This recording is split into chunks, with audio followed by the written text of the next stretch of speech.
ベタないたずらか、バルナラ。引っかかった。仕掛けたのはナルト。サスケは我関せず、仲間とすら思っていないようだな。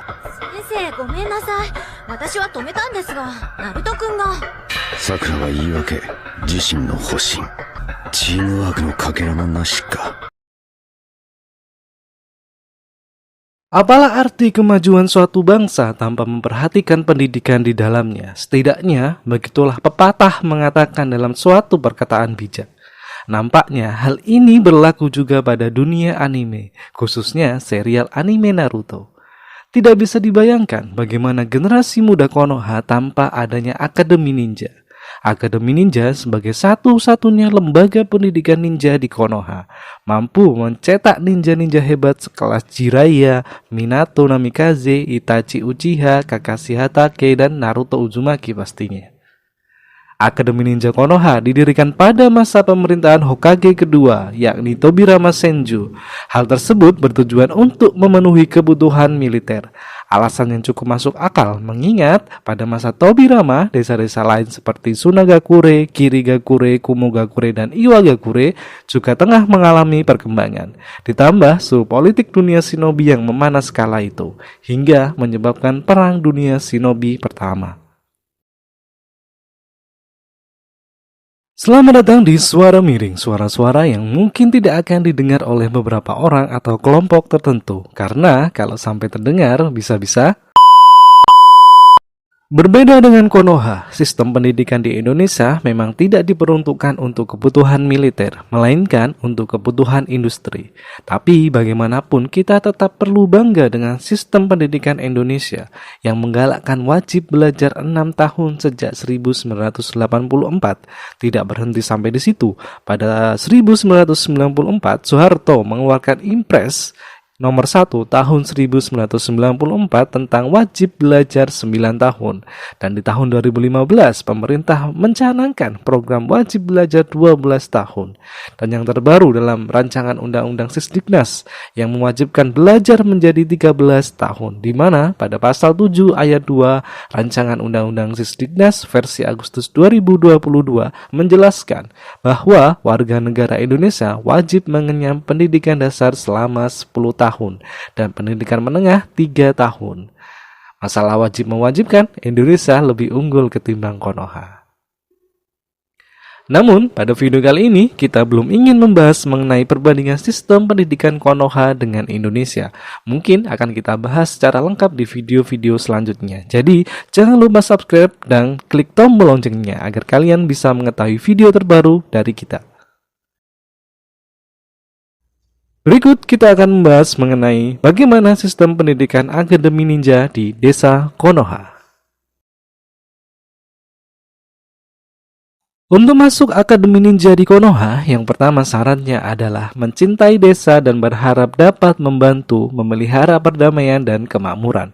Syarat yang kedua, memiliki pikiran yang tidak menghasilkan kebencian, mampu bertahan, berlatih keras, dan bekerja. Sedangkan syarat yang ketiga, jadilah sehat, baik dalam pikiran maupun tubuh. Jika beberapa syarat itu terpenuhi, maka ketika mendaftar ke akademi akan segera diterima. Tentunya mungkin ada formalitas seperti mengisi formulir dan foto. Nah, bagaimana menurut kalian sistem pendidikan di Konoha dari segi pendaftaran masuk? Merasa mirip atau berbeda? Dalam perjalanan seriesnya, baik di komik ataupun di animenya, tidak pernah ditunjukkan mengenai berapa biaya bulanan ketika menjadi murid akademi. Namun, jika mengacu pada Naruto yang seorang yatim piatu, nampaknya biaya di Akademi Ninja Konoha sepenuhnya gratis, ditanggung oleh desa. Baik itu biaya operasional akademi maupun insentif para guru. Dan tidak ada uang pangkal yang bernama lainnya, seperti uang infak, uang sedekah, uang magang, dan lain-lain. Jadi apapun bentuk kegiatannya, baik ujian sekalipun, biaya sudah ditanggung oleh desa. Memang desa Konoha adalah salah satu desa yang sangat memprioritaskan para generasi penerusnya. Jadi tidak mungkin mereka pelit untuk menggelontorkan biaya yang tinggi untuk menyokong kegiatan pendidikan. Sama di negara kita, dalam dunia pendidikan ada namanya dana BOS untuk biaya operasional sekolah, untuk buku siswa, gaji guru, dan lain-lain. Belum lagi kartu sakti Indonesia Pintar. Jadi, kita tidak kalah, bukan? Seperti halnya sekolah pada umumnya, untuk bangunan Akademi Konoha ini cukup luas yang terdiri dari beberapa bangunan. Bangunan Akademi Konoha dapat dikenali dengan adanya beberapa pohon yang terdapat di depannya yang memiliki ayunan di salah satu pohonnya. Terdapat juga tanda raksasa dengan huruf kanji untuk kata api di atasnya. Sedangkan ruang kelas di dalam cukup besar dan memiliki langit-langit yang tinggi. Hal ini didasarkan pada teori. Ruang kelas yang besar akan berpengaruh terhadap pendidikan yang luas. Bahkan papan tulis itu sendiri, di depan papan tulis terdapat podium di mana terletak jauh dari meja para murid. Dan hal ini digunakan para guru untuk dapat melihat muridnya sekaligus. Di mana meja murid didesain seperti bertingkat, lalu beberapa fasilitas outdoor seperti untuk mengasah kemampuan taijutsu, tempat khusus melempar shuriken dan kunai, dan fasilitas pendukung lainnya. Bagaimana? Sudahkah terbayang sistem belajarnya dengan melihat gambaran fasilitas belajar kelas para calon shinobi? Di Akademi Konoha, dengan kurikulum yang berlandaskan filsafat tekad api, para murid diharapkan memiliki kompetensi dasar sebagai seorang ninja. Capaian belajar dalam setiap mata pelajaran yang meliputi aturan shinobi, penggunaan senjata dan peralatan ninja, pemahaman taktik dan strategi, teori cakra, dan penggunaan segel tangan menjadi kompetensi dasar yang wajib diajarkan di Akademi Ninja Konoha. Dalam proses belajar mengajarnya, guru di Akademi Ninja dibebaskan menggunakan model dan metode mengajarnya masing-masing dengan mengacu diferensiasi murid. Sedangkan untuk asesmen penilaiannya meliputi ujian kelulusan akademi untuk mendapatkan gelar genin dan pelindung dahi sebagai simbol pengakuan dari desa, dan bergabung dengan tim yang beranggotakan 3 murid genin dan 1 guru jonin pendamping, dan berhak mengikuti ujian chunin. Dan dari apapun bentuk ujiannya, baik ujian kelulusan akademi, pembentukan tim, dan ujian chunin, para guru diberi kebebasan dalam melakukan asesmen, serta dalam melakukan proses asesmen. Kriteria lulus tidak mengacu pada nilai yang berupa angka. Kurang lebih seperti itu gambaran kurikulum di Akademi Ninja Konoha. Bagaimana? Bisa memahami atau malah pusing? Tenang, tapi setidaknya di Akademi Ninja Konoha ini kurikulumnya tidak digonta-ganti setiap pergantian Hokage-nya atau pengurus di bidang Akademi Konoha. Ada 4 mata pelajaran wajib bagi murid akademi di Konoha, yaitu Taijutsu, Ninjutsu, Genjutsu, dan penggunaan peralatan dan senjata ninja.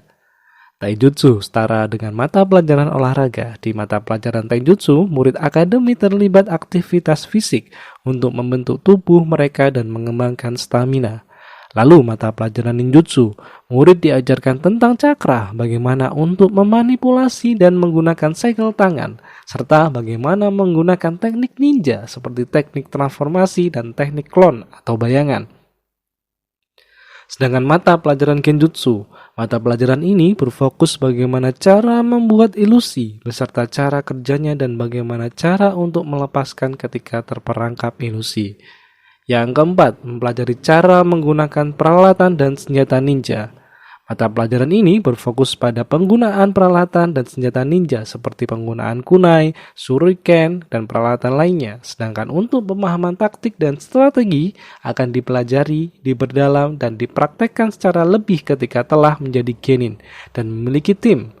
Selain 4 mata pelajaran wajib tersebut, biasanya ada mata pelajaran tambahan sesuai dengan karakteristik kemampuan murid akademi.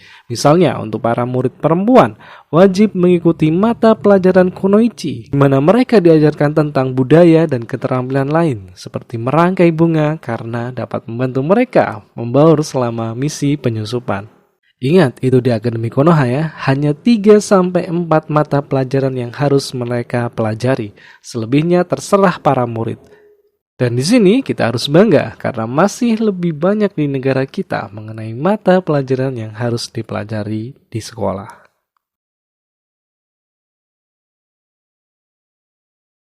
Untuk pendampingan guru kepada murid benar-benar dilakukan dengan sangat baik, tidak terbatas di lingkungan akademi, bahkan di luar kegiatan akademi.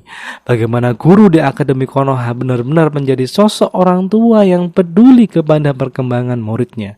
Ambil contoh guru Iruka, walaupun sangat tegas di kelas kepada muridnya, terutama Naruto, tapi beliau tidak segan untuk membangun keakraban dari hati ke hati kepada setiap muridnya.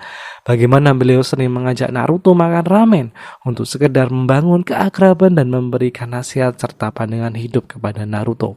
Tak jauh beda dengan yang dilakukan guru Kakashi ketika ditunjuk untuk menjadi guru pendamping Genin oleh Hokage ketiga. Beliau melakukan observasi terlebih dahulu tentang latar belakang calon muridnya, seperti mendatangi rumah bahkan kamarnya untuk mendapatkan gambaran karakter calon muridnya. Kedekatan antara guru dan murid ini menjadi sebuah ikatan yang baik dalam proses pendidikan, sehingga guru bisa mengetahui karakter dan potensi masing-masing muridnya, serta mampu menentukan metode ajar yang tepat.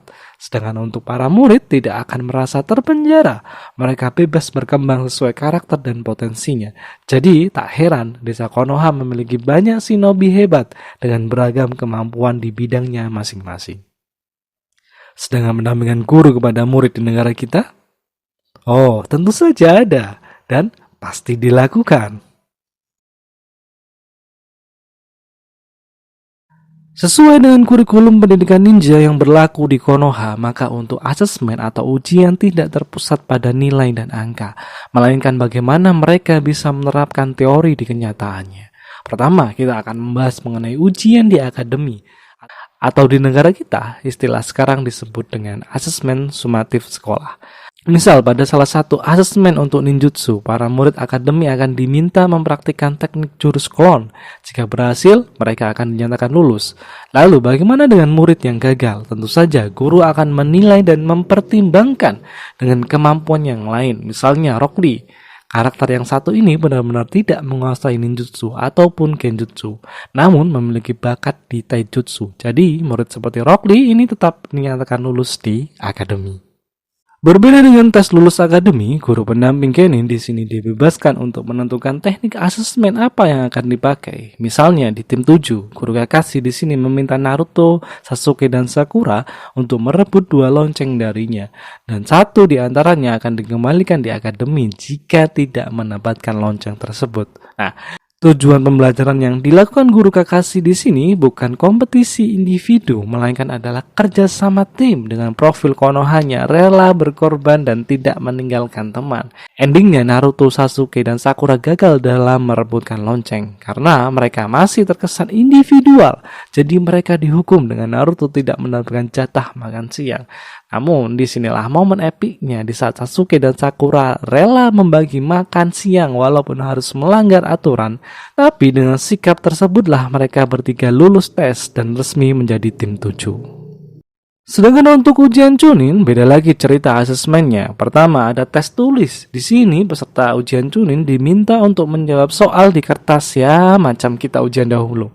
Namun bedanya di sini bukan hanya bisa menjawab soal dan mendapatkan nilai yang tinggi, melainkan para peserta ujian Chunin harus bisa mencontek dengan kemampuan dan keterampilannya tanpa diketahui pengawas ujian. Karena kompetensi yang diuji di sini bagaimana seorang shinobi harus bisa bekerja sama dengan anggota timnya dan mendapatkan informasi serta menjaga informasi tersebut.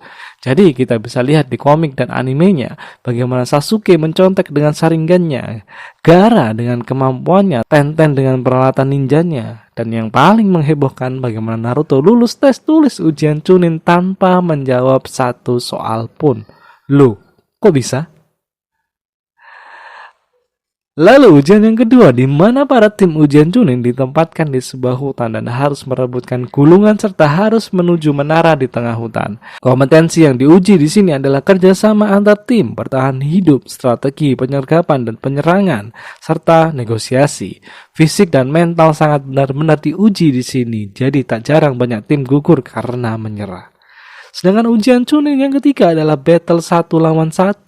Uniknya di sini bukan yang terakhir saja yang akan lulus ujian Chunin, namun siapa saja yang bisa menunjukkan potensi ketika bertanding dan para tetua desa serta para Jonin yang melihatnya juga mengakui kemampuannya, maka akan dinyatakan lulus. Seperti kasus Shikamaru setelah sengit melawan Temari dan diakhiri Shikamaru yang menyerah. Namun dengan kemampuan yang ditunjukkannya, para tetua desa dan Jonin menyatakan Shikamaru layak menjadi seorang Chunin dan menjadi satu-satunya yang lulus ujian Chunin di kala itu. Sangat variatif sistem ujian di Akademi Konoha, bukan hanya mengandalkan ujian tulis namun juga praktik dan tidak mengutamakan angka, tapi benar-benar dinilai bagaimana murid mampu mengaplikasikan teori di kehidupannya. Sedangkan di negara kita, ya masih berupa hitam di atas putih dan pencet-pencet tombol keyboard di komputer, dan nilai berupa angka yang tetap menjadi patokannya. Mungkin cukup di sini saja pembahasan kita mengenai sistem Akademi Ninja di Konoha. Mohon maaf jika ada yang tersinggung. Terima kasih untuk yang telah menyimak sampai menit ini.